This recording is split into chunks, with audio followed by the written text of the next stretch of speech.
Hi friends, welcome back to Making the Most with MG. In my last few videos, we've been talking about the functions behind behavior, or the why your children are behaving the way they are.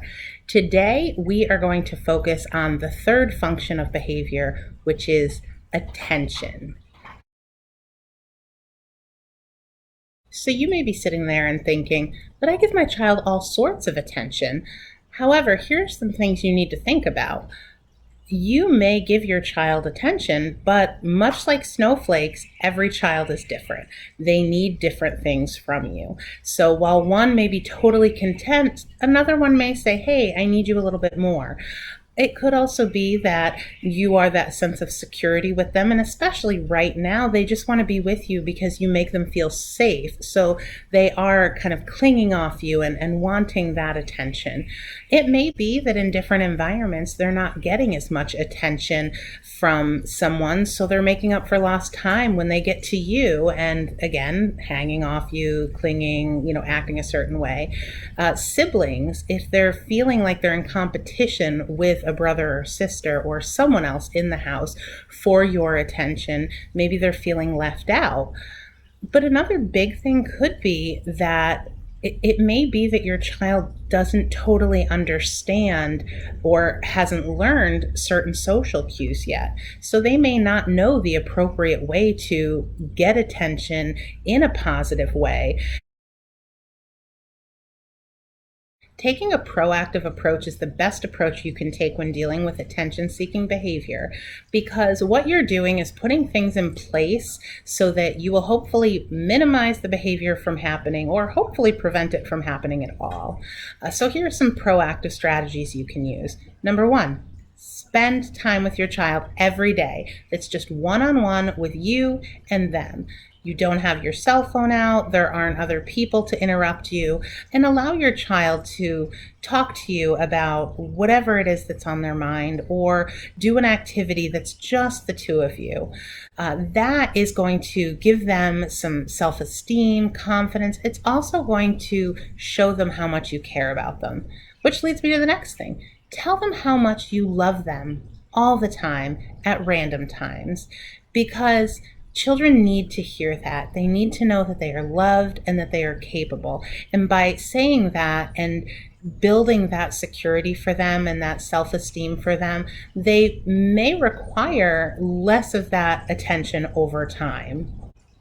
You can also practice social skills. So if your child's attention-seeking behavior is that you're on the telephone and they don't know how to appropriately get your attention, or they can't wait their turn for something, you can role play how it is that they can handle it in a more appropriate way. You can also use lots of positive reinforcement when they do it the correct way, because giving them that positive attention now is going to minimize them acting negatively to get your attention later. There are times when you are going to have a more reactive approach, which is when the behavior is happening and you need to respond to it. And oddly enough, the best guidance that I can give you when it comes to responding to attention-seeking behavior is not to respond to it.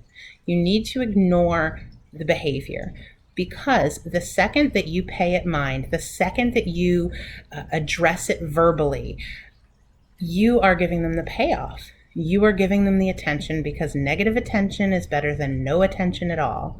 And that is reinforcing the behavior, which increases the likelihood that they're going to do it again in the future. So you need to ignore it. That being said, if it is a safety issue, if somebody is going to get hurt, get in there, because you don't want to see anybody getting hurt because you took my advice and you were choosing to ignore a behavior.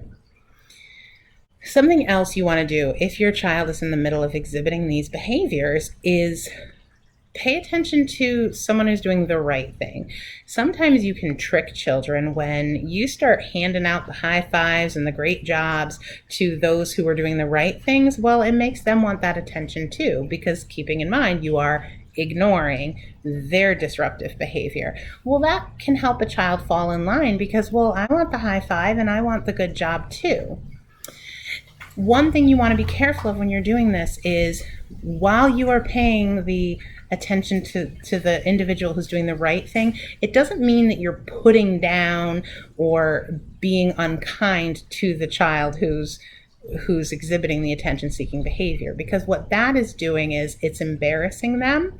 It is causing them issues with self-esteem, and then your behavior turns into escape behavior, which is maybe because they're embarrassed, they want to get out of the situation. So you have to be very careful with any of your approaches that you are still preserving your child's dignity and self-esteem when you approach it.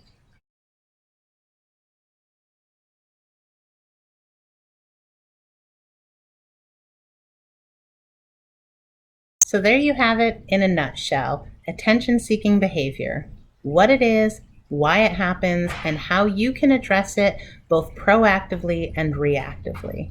So join me next time. My next video will be the fourth and final function of behavior, which is tangibles.